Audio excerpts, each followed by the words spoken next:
students, yesterday we saw nature of principles of management. कल हमने क्या पॉइंट देखे थे प्रीवियस वीडियो में? Nature of principles of management. Principles of management का नेचर मतलब कि उनके बारे में, उनके रिलेटेड, उनका स्वभाव, उनके कैरेक्टरिस्टिक्स, उनके फीचर्स, ये सब बातें कल कवर कर लिए थे नेचर में. और आज मैं आपको वही बात बोलना चाहूँगा कि प्रिंसिपल्स ऑफ मैनेजमेंट ये एक ऐसा टॉपिक है जो एक स्टूडेंट को मैनेजर बनने में मदद करता है. और प्रिंसिपल्स ऑफ मैनेजमेंट जो है दो टाइप के होते हैं, scientific principles of management and modern principles of management. तो ये दोनों भी हम नेक्स्ट वीडियो में पढ़ेंगे. तो फिर आज अपने को क्या पॉइंट कवर करना है? Significance of principles of management. Management जैसा आपको पता है, मैनेजमेंट मतलब क्या? It is an art. It is an art of getting things done through people. लोगों से काम करवा कर लेने की कला को क्या बोलते हैं हम? मैनेजमेंट. और मैनेजमेंट कैसे करना है ये हमको सीखने में कौन मदद करता है? प्रिंसिपल्स. तो प्रिंसिपल्स क्या है? ये गाइडलाइंस है. और हमारे चैप्टर का नाम भी यही है, प्रिंसिपल्स ऑफ मैनेजमेंट. इसमें फर्स्ट पॉइंट कल हमने देखे थे नेचर. आज सेकंड पॉइंट देखेंगे. सेकंड पॉइंट का नाम क्या है? सिग्निफिकेंस. सिग्निफिकेंस का मीनिंग होता है इंपॉर्टेंस, यानी कि महत्व. सिग्निफिकेंस का मतलब क्या होता है? इंपॉर्टेंस. सिग्निफिकेंस मतलब इंपॉर्टेंस. तो हम क्या बोल सकते हैं? Importance of principles of management. तो आप सभी के पास टेक्स्ट बुक है, उसमें आप देख सकते हो ये सब पॉइंट्स आपके पास डिटेल में अवेलेबल है. आप उसमें पढ़िए, जितना भी डिटेल में एक्सप्लेनेशन है सब पढ़ लीजिए. उसके बाद में भी अगर कुछ डाउट है तो आप पर्सनली मुझे कॉल या मैसेज करके पूछ सकते हैं. फिलहाल हम ये सब पॉइंट्स को थोड़ा सा शॉर्ट में थोड़ा सा एक्सप्लेन कर देख लेंगे सब points. Okay, so first point, first significance of principles of management क्या है? It provides useful insight to the managers. इसका मतलब क्या होता है कि जब कोई इंसान प्रिंसिपल्स ऑफ मैनेजमेंट पढ़ लेता है तो उस इंसान को क्या मिलता है? Useful insight. मतलब कि प्रिंसिपल्स ऑफ मैनेजमेंट एक इंसान को बिजनेस के बारे में सभी डिटेल्स प्रोवाइड करता है. अगर कोई इंसान अच्छा मैनेजर बनना चाहता है तो उसको प्रिंसिपल्स ऑफ मैनेजमेंट पढ़ना पड़ेगा. और जब वो प्रिंसिपल्स ऑफ मैनेजमेंट पढ़ेगा तो फिर उसको जो बिजनेस को वो मैनेज करने वाला है, जिस बिजनेस को वो हैंडल करने वाला है, जिस बिजनेस को चलाने वाला है, उस बिजनेस की हर एक छोटी से छोटी इंफॉर्मेशन उसको मिल जाएंगी. तो यहाँ पर फर्स्ट पॉइंट क्या बोला हुआ है? Significance of principles of management में कि it provides useful insight. Insight मतलब इंटरनल इंफॉर्मेशन. बिजनेस की डिटेल्स, बिजनेस की छोटी छोटी बातें किसको मालूम पड़ जाएंगी? मैनेजर को. इट प्रोवाइड्स मतलब मिलना. और किसको मिल रहा है ये यूजफुल इंफॉर्मेशन? मैनेजर को. लेकिन कब मिलेगा? जब वो प्रिंसिपल्स ऑफ मैनेजमेंट पढ़ेगा. तो ये पहला महत्व है, पहला इंपॉर्टेंस है. किस चीज का इंपॉर्टेंस है? प्रिंसिपल्स ऑफ मैनेजमेंट का. Okay, now second point. Second point आप लोग देख सकते हो बोर्ड पर आपके सामने है, एफिशिएंट यूटिलाइजेशन ऑफ रिसोर्सेज. मतलब क्या? एफिशिएंट का मतलब होता है, आप समझ के लीजिए कि अच्छे से. अगर कोई काम आप अच्छे से करते हो तो उसको हम ऐसे बोलेंगे कि the work is done efficiently. अगर कोई काम आप नुकसान कम करते हो और फायदा ज्यादा करते हो, कोई काम करते हो नुकसान कम करना और फायदा ज्यादा करना, इसको बोलते हैं हम इफिशिएंट. यूटिलाइजेशन मतलब यूज, कोई भी चीज का फायदा लेना, कोई भी चीज को यूज करना. Efficient utilisation of resources. Resources क्या है? साधन. एक बिजनेस में, एक कंपनी में जितने भी रिसोर्सेज है, man, material, machine, money, each and everything which is there in the business, it is called as resources. तो एक मैनेजर का काम क्या होता है कि बिजनेस में जो भी रिसोर्सेज है उन रिसोर्सेज को अच्छे तरीके से इस्तेमाल करना. और इसकी वजह से क्या होगा कि नुकसान कम होगा. बिजनेस का नुकसान कम होगा तो फिर क्या होगा? फायदा ज्यादा होगा. तो मैनेजर इस पोजीशन में कब पहुंचेगा? जब वो प्रिंसिपल्स ऑफ मैनेजमेंट अच्छे से पढ़ लेगा, समझ कर लेगा. तो फिर उसको ये मालूम पड़ेगा कि अपने लिए कौन सी चीज अच्छी है. अपने लिए मतलब बिजनेस के लिए. बिजनेस में जो चीज अच्छी है वो करना है, बिजनेस के लिए जो चीज नुकसान करने वाली है वो नहीं करना है. तो ये जो चीज है इफिशिएंट यूटिलाइजेशन ऑफ रिसोर्सेज. मैं एक छोटा एग्जांपल आपको देता हूं. अगर आपके घर में फ्रिज है, रेफ्रिजरेटर, तो आपके यहाँ पे जो वेजिटेबल्स और फ्रूट्स आएंगे तो आपके मम्मी, आपके पेरेंट्स वो फ्रूट्स और वेजिटेबल्स को फ्रिज में रख देंगे. तो फिर बाद में वो फ्रूट्स एंड वेजिटेबल्स को कैसे खाएंगे, सब एक साथ में तो नहीं खा सकते। तो फिर वो क्या करेंगे, आपकी मम्मी क्या करेंगे, जो फ्रूट या जो वेजिटेबल जल्दी खराब होने वाली है उसको पहले यूज करेंगे, और जो चीज स्टेबल मतलब जो चीज ज्यादा टाइम तक लॉन्ग टाइम तक चल सकती है उसको बाद में यूज करेंगे। इससे क्या होगा, नुकसान कम होगा। ओके, तो हम यहाँ पर देख रहे थे एफिशिएंट यूटिलाइजेशन ऑफ रिसोर्सेज। तो ये कब पॉसिबल है, जब कोई इंसान प्रिंसिपल्स ऑफ मैनेजमेंट पढ़ेगा तब ये चीज पॉसिबल है। तो इसका मतलब क्या होता है, this is our second significance of principles of management. ये दूसरा फायदा, दूसरा महत्व है किसका, प्रिंसिपल्स का। पहला क्या था कि बिजनेस की इंफॉर्मेशन मिलती है, दूसरा क्या था कि नुकसान कम करके फायदा हम बढ़ा सकते। Now let us move towards third point. आज का सिग्निफिकेंस का थर्ड पॉइंट देखेंगे। थर्ड पॉइंट क्या है, साइंटिफिक डिसीजन। अब साइंटिफिक मतलब क्या, रिलेटेड टू साइंस, मतलब कि साइंस की मदद से अगर हम कोई काम करते हैं तो उसको क्या बोलते हैं, साइंटिफिक। और डिसीजन मतलब कि आप कोई चीज का फैसला ले रहे हो, कोई चीज का निर्णय ले रहे हो। मतलब समझो आपके पास में तीन ऑप्शन है, तीन चार ऑप्शन है आपके पास, तो आप सोच रहे हो मैं ये करूं या ये करूं या फिर ये करूं या फिर ये करूं, चार ऑप्शन। तो फिर इसमें आप जरा साइंटिफिकली सोचेंगे। जब कोई इंसान ये पढ़ लेता है प्रिंसिपल्स ऑफ मैनेजमेंट, तो फिर वो कोई भी फैसला आंखें बंद करके फैसला नहीं लेता है। वो इंसान, वो मैनेजर जो प्रिंसिपल्स पढ़ चुका है, तो वो इंसान कोई भी डिसीजन कैसे लेगा, साइंटिफिकली। मतलब वो सोचेगा कि मैं अगर ये फैसला लूं तो क्या होगा, अगर मैं ऐसे करूं तो फिर क्या होगा, इससे मुझे नुकसान कितना है, इस फैसले से फायदा कितना है।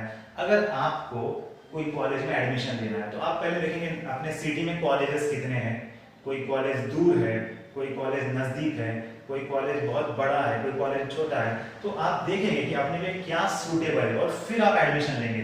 इन द सेम वे एक मैनेजर भी जब डिसीजन लेता है तो वो साइंटिफिकली सोचता है, फायदे और नुकसान, कोई भी चीज का कॉज और उसका इफेक्ट। कल हमने बात किए थे नेचर में, तो वही पॉइंट है यहाँ पर साइंटिफिक मैनेजमेंट। तो ये कब साइंटिफिक डिसीजंस कब पॉसिबल है, जब एक इंसान प्रिंसिपल्स ऑफ मैनेजमेंट पढ़ ले, उसको समझ ले, तो फिर ये पॉसिबल है कि बिजनेस में हम साइंटिफिक डिसीजन ले सकते हैं। ओके, तीन पॉइंट आपके सामने है, provides useful insight, efficient utilisation of resources, scientific decision. Now fourth point क्या है, fourth point students, understanding social responsibility. Understanding मतलब समझना, okay, and social responsibility, social मतलब सामाजिक, means related to the society, और रेस्पॉन्सिबिलिटी मतलब जिम्मेदारी, जवाबदारी। तो देखिए स्टूडेंट्स, कोई भी बिजनेसमैन सिर्फ पैसा कमाऊंगा पैसा कमाऊंगा पैसा कमाऊंगा बोलेगा तो नहीं चलेगा। किसी भी बिजनेसमैन को क्या करना पड़ता है कि पैसा तो कमाना ही है, उसके साथ ही साथ अपनी सामाजिक जो जिम्मेदारी है उसको भी फुलफिल करना है। अब सोशल रिस्पांसिबिलिटी मतलब क्या हो सकता है, जैसे कि आपके बिजनेस में कितने लोग काम करते, उनके बारे में सोचना, ये भी आपका काम है। आपकी सोसाइटी में कौन कौन लोग रहते, उनको आपके बिजनेस की वजह से डिस्टर्बेंस ना हो, ये भी आपका काम है। आपके कंपनी में, आपके बिजनेस में जिसने पैसा लगाया, जिसने फाइनेंस किया, उनको टाइम पे इंटरेस्ट देना, डिविडेंड देना, रिटर्न देना, ये भी आपका काम है। तो जब कोई इंसान प्रिंसिपल्स ऑफ मैनेजमेंट पढ़ लेता है तो उसको ऑटोमेटिकली सोशल रिस्पांसिबिलिटी भी समझ में आती है। अब एक एग्जांपल मैं आपको देता हूं, अंबानी का। आप सभी लोग आईपीएल पता होगा आपको, आईपीएल के जो क्रिकेट मैचेस होते हैं उसमें एक टीम है मुंबई इंडियंस। तो उनके बारे में ऐसा न्यूज में आया था कि मुंबई इंडियंस जितना भी पैसा कमाती है अंबानी की टीम, तो उसमें से कुछ पैसा वो गरीब बच्चों की मदद के लिए करते हैं यूज। स्कूल या कुछ उनके खुद के कॉलेजेस हैं, तो वहां पर गरीब बच्चों को कम पैसों में वो पढ़ाते, और वो पैसा कहां से आता है, जो आईपीएल से आता है उनको कमाई, वो यूज करते। ऐसा न्यूज में आया था। तो वो ऐसा क्यों करते, अंबानी गरीब बच्चों की मदद क्यों कर रहा है? तो इसके पीछे आंसर क्या है कि अंबानी की ये सोशल रिस्पांसिबिलिटी है। क्योंकि अंबानी जो है वो कमाई कहां से कर रहा है, इंडिया से। तो इंडिया से जो कमाई कर रहे हैं उसका कुछ हिस्सा वो इंडिया के गरीब लोगों के लिए यूज करते हैं, तो इससे उनका नाम और बढ़ेगा, उनका गुडविल और बढ़ेगा, तो उनका जो बिजनेस है वो और अच्छा चलेगा। तो ये चीज कहां से सीखने मिलती है हमको, प्रिंसिपल्स ऑफ मैनेजमेंट। मैं फिर से बोलता हूं, अंडरस्टैंडिंग सोशल रेस्पॉन्सिबिलिटी, ये भी कहां से पॉसिबल है, प्रिंसिपल्स ऑफ मैनेजमेंट की वजह से। तो ये भी अपना एक महत्व है। Okay, now next point, fifth one, research and development. Search, री मतलब फिर से, और सर्च मतलब कोई चीज ढूंढना, तो फिर से ढूंढना, एंड डेवलपमेंट यानी कोई नई चीज बनाना। अब देखिए फ्रेंड्स, जब कोई मोबाइल लॉन्च होता है, कोई भी मोबाइल समझ लो आप, तो उस मोबाइल के लॉन्च होने के 6 महीने के बाद या 1 साल के बाद उसी मोबाइल का एक नया मॉडल लॉन्च होता है उसी कंपनी का। तो और 6 महीने हो गए, 1 साल हो गए, फिर और एक नवा लॉन्च होता है। तो ये नवे नवे मोबाइल या नवे नवे बाइक या नवे नवे लैपटॉप लॉन्च कैसे होते हैं मार्केट में? तो उसके पीछे क्या आंसर है कि जो कंपनीज होती है वो प्रिंसिपल्स ऑफ मैनेजमेंट को पढ़कर ये समझ के लेती है कि अपने को कंटिन्यूअसली प्रोडक्ट्स के ऊपर रिसर्च करना पड़ेगा। तो वो मार्केट में इंक्वायरी करते हैं कि लोगों को क्या चाहिए, कस्टमर की क्या जरूरत है, कस्टमर्स को पूछते, मार्केट में सर्वे करते, और फिर वो अपने प्रोडक्ट्स को और नवा नवा नवा नवा बेहतर बनाते और डेवलप करते और मार्केट में लॉन्च करते। तो ये चीज भी जो है एक मैनेजर के लिए बहुत जरूरी है, और ये भी कहां से सीखने मिलेगी? प्रिंसिपल्स ऑफ मैनेजमेंट में। अगर आप एक प्रोडक्ट बेच रहे हो, वही प्रोडक्ट बेच रहे साल भर, 10 साल, 20 साल, तो वो प्रोडक्ट मार्केट में पुराना हो जाएगा और लोगों की जरूरत चेंज हो रही है, लोग आपके प्रोडक्ट से बोर हो जाएंगे, तो फिर आप मार्केट में टिक नहीं सकते। तो अगर मार्केट में आपको लंबे समय तक बिजनेस करना है, so you need to do research and development, you need to spend money on research and development. और ये भी कहां पॉसिबल है? जब कोई मैनेजर ये सब बिजनेस के बारे में सोचता है। तो ये भी एक फायदा है। किस चीज का फायदा है? Principles of management. Now our next point क्या है? नेक्स्ट पॉइंट देखिए, 5th तक तो हो गया ना। 6th one, coordination and control. Coordination का क्या मीनिंग होता है स्टूडेंट्स? कोऑर्डिनेशन का मतलब होता है कि तालमेल। बिजनेस के अंदर बहुत सारे काम करने होते हैं और उस सभी काम के अंदर हमको क्या चाहिए? एक अच्छा तालमेल चाहिए, उसको हम बोल सकते हैं कोऑर्डिनेशन। देखिए, बिजनेस में फाइनेंस का काम होता है, मार्केटिंग काम होता है, प्रोडक्शन का काम होता है, एचआर का काम होता है, आईटी सर्विसेज लगती है। बिजनेस में बहुत सारे काम होते हैं और ये सभी काम आप एक काम कर दिए बाकी छोड़ देंगे तो नहीं चलेगा। आपको सभी काम एक साथ अच्छे से करना है, मतलब कि कोऑर्डिनेशन होना चाहिए। और कोऑर्डिनेशन कब होगा? जब एक मैनेजर प्रिंसिपल्स को समझकर मैनेजमेंट करेगा, तो क्या होगा? मैनेजमेंट अच्छे से होगा और सभी चीजों के बीच में अच्छा योगदान रहेगा, कोऑर्डिनेशन रहेगा, और उसके बाद में क्या है कि प्रॉब्लम्स नहीं आएंगे। अगर आप देखे समझो, अगर आप समझो क्रिकेट खेल रहे हो, तो क्रिकेट में 2 प्लेयर बैटिंग करते हैं। उसमें क्या होता है कि जब कोई शॉट मारता है तो दोनों प्लेयर को भागना पड़ता है। अगर एक ही भाग गया तो रन होगा क्या पूरा? नहीं। तो जब एक भागता है तो दूसरे के साथ आई कांटेक्ट करता है और फिर वो दोनों भी रन अपने अपनी जगह पर पहुंच जाते हैं। तो उनके बीच में कोऑर्डिनेशन होना चाहिए, और एक भाग गया दूसरा नहीं भागा तो रन आउट हो जाएंगे, तो ये नहीं चलता। हमने पहले दिन भी देखे थे, मैनेजमेंट का मतलब क्या है? लोगों से काम करवा कर लेना। It is a team effort, it is a team activity. एक इंसान के लिए नहीं है, टीम है, कुछ लोग हैं, वो लोग मिलकर काम कर रहे हैं और रिजल्ट ला रहे हैं, इसको हम बोल सकते हैं मैनेजमेंट। तो मैनेजमेंट में कोऑर्डिनेशन एंड कंट्रोल, ये दोनों कहां से सीखने मिलेगा, ये कहां समझ में आएगा? After study principles of management. Well, मैं आपको एक बात बता दूं, प्रिंसिपल्स ऑफ मैनेजमेंट रियल में क्या है? प्रिंसिपल्स वो हमने अभी तक पढ़े, हम उसके फायदे पढ़ रहे हैं, उसके क्या इंपॉर्टेंस पढ़ रहे हैं, आज उसके सिग्निफिकेंस पढ़ रहे हैं। किस चीज के? Principles of management. Principles of management तो कल से स्टार्ट करेंगे, लेकिन आज हम सिग्निफिकेंस देख रहे हैं। पहला क्या था कि प्रिंसिपल्स की वजह से हमको बिजनेस की पूरी इंफॉर्मेशन मिल जाती। दूसरा फायदा क्या था कि हम बिजनेस के अंदर सभी रिसोर्सेज को इस तरीके से यूज कर सकते कि नुकसान कम से कम हो और फायदा ज्यादा से ज्यादा हो। उसके बाद साइंटिफिक डिसीजंस, कोई भी डिसीजन सोचने समझने के बाद ही लेना है, आंखें बंद करके डिसीजन नहीं लेना है। उसके बाद अंडरस्टैंडिंग सोशल रिस्पांसिबिलिटी, मतलब कि समाज में अलग अलग ग्रुप्स के प्रति आपकी कुछ रिस्पांसिबिलिटी है। Social responsibility towards consumers, social responsibility towards employees, social responsibility towards government, ऐसे अलग अलग ग्रुप्स के प्रति आपकी अलग अलग रिस्पांसिबिलिटी होती है, वो भी आपको यहाँ से सीखने मिलता है।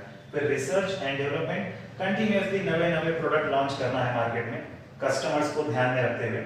उसके बाद कोऑर्डिनेशन, मतलब सभी चीजें तालमेल के साथ होनी चाहिए। और कंट्रोल, कंट्रोल मतलब कि जैसा हमने सोचे थे सब कुछ वैसा हो रहा है या नहीं, ये देखना। तो कंट्रोल भी कब पॉसिबल है? After this principles of management. देखिए स्टूडेंट्स, आप लोगों ने कोई रैली देखी होंगे, कहीं पर कोई मिनिस्टर की स्पीच है, तो वहां पर कुछ पुलिस वाले लोग खड़े हैं। तो वो पुलिस वाले लोग क्या करते हैं आप मुझे बोलिए? तो आप बोलेंगे वो तो खड़े रहते बस। नहीं, वो लोग क्या करते हैं? कंट्रोलिंग करते हैं, मतलब वो खड़े रहते हैं, सबके ऊपर नजर रखते हैं। सब कुछ जैसे सोचे थे वैसा हो रहा है तो फिर वो कुछ नहीं करते, ओके चलने दो बोलते। और अगर किसी ने कुछ गलत काम करने की कोशिश किया तो फिर वो पुलिस वाले एक्शन लेके उसको रोकेंगे। इसको बोलते हैं कंट्रोल। मतलब जैसा आपने सोचे थे सब कुछ वैसा चल रहा है तो चलने दीजिए, और जैसा आपने सोचे थे वैसा नहीं हो रहा है तो फिर एक्शन लीजिए। इसको बोलते हैं कंट्रोल। तो कंट्रोल और कोऑर्डिनेशन ये दोनों बहुत ही इंपॉर्टेंट चीज है। और ये दोनों कहाँ से सीखने मिलती या ये दोनों चीजें कहाँ से आती है? वो आती है प्रिंसिपल्स ऑफ मैनेजमेंट को पढ़ने के और समझने के बाद। ठीक है, now last point, develops objective approach. देखिए स्टूडेंट्स, एक क्वेश्चन मैं आपको पूछता हूँ छोटा सा। क्या कभी आपका ऐसा होता है कि आप घर के बाहर निकल रहे और चलते जा रहे, आपको पता ही नहीं है कि आप कहाँ जा रहे हैं और क्यों जा रहे हैं? कभी ऐसा होता है क्या? सोचिए, अपने आप से पूछिए। तो मुझे ऐसा लगता है कि ऐसा नहीं होता होगा। जब भी आप घर से निकलते होंगे तो आपको पता रहता होगा कि अपन अभी कहाँ जाने वाले हैं, क्यों जाने वाले हैं, किसके पास जाने वाले हैं, राइट? इसको बोलते हैं कि हमारा ऑब्जेक्टिव। कोई भी काम करने के पीछे का अपना उद्देश्य, आपका एम, आपका टारगेट, आपका गोल। तो प्रिंसिपल्स ऑफ मैनेजमेंट एक इंसान को क्या सिखाते कि आप हमेशा अपने ऑब्जेक्टिव के बारे में सोचो। अगर कोई स्टूडेंट है उसको सीए बनना है, या कोई स्टूडेंट उसको सीएस बनना है, कंपनी सेक्रेटरी, तो वो दिन भर खेल रहा है, टाइम पास कर रहा है, मस्ती कर रहा है, तो चलेगा नहीं जी, बिल्कुल नहीं। तो उस स्टूडेंट को क्या जरूरी है कि वो दिन भर पढ़ाई के ऊपर ध्यान दे। जब पढ़ाई करते करते थक गए या बोर हो गए तब कोई दूसरी एक्टिविटी देख ले, बाद में वापस पढ़ाई पर लग जाए। तो ये क्या है? Objective approach. यानी आप जो चाहते हो, आप फ्यूचर में कहां पहुंचना चाहते हो, फ्यूचर में क्या पाना चाहते हो, उसके लिए आपको कंटिन्यूअसली एफर्ट्स लेने पड़ेंगे, मेहनत करनी पड़ेगी। और यही है डेवलप्स ऑब्जेक्टिव अप्रोच। जो चीज काम की नहीं है उसको साइड में हटा दो, और जो चीज काम की है उसके ऊपर फोकस करो। ये है ऑब्जेक्टिव अप्रोच। ऑब्जेक्ट मतलब अपना टारगेट, और डेवलप्स मतलब कि ये चीज हमारे अंदर आती है। कब आती है? जब हम प्रिंसिपल्स ऑफ मैनेजमेंट को अच्छे से पढ़ ले और समझने के बाद। Develops objective approach. अप्रोच मतलब आप इसको एक बोल सकते हैं कि अपना रवैया, या फिर अपनी स्टाइल, अपना थिंकिंग। तो जब कोई इंसान प्रिंसिपल्स पढ़ लेता है तो उसके अंदर ऑब्जेक्टिव अप्रोच डेवलप हो जाता है। फिर वो हमेशा अपने टारगेट के बारे में सोचता है और उसी के हिसाब से काम करता है। तो फिर उसको टारगेट अचीव करना इजी और कंफर्टेबल हो जाता है। और कोई इंसान नहीं सोचेगा तो फिर पॉसिबल नहीं है। तो वेल स्टूडेंट्स, आपको एक काम करना है, ये सब पॉइंट्स अभी मैंने आपको एक्सप्लेन किए सिंपल लैंग्वेज में, आपको ये फिर से पढ़ना है। टेक्स्ट बुक में से भी पढ़ना है, हो सकता है स्पीड ज्यादा हो जाए तो ये वीडियो को आप फिर से देख लीजिए, और ये जो टेक्स्ट बुक में पॉइंट्स है इनको आपको अपने बुक में, नोटबुक में लिखना है, तो जिससे कि थोड़ी राइटिंग प्रैक्टिस भी आपकी होती रहेगी। और फिर भी अगर किसी को डाउट है तो मेरा नंबर आपके पास है, आप कॉल कीजिए, नो प्रॉब्लम। एक और चीज, अभी जो चैनल पे हम ये अपलोड कर रहे हैं तो इस चैनल को आप सब्सक्राइब कर लो और वीडियोस को लाइक करते जाइए, तो मुझे मालूम पड़ेगा कितने लोगों ने देखे, कितने लोगों ने नहीं देखे। Okay, thank you.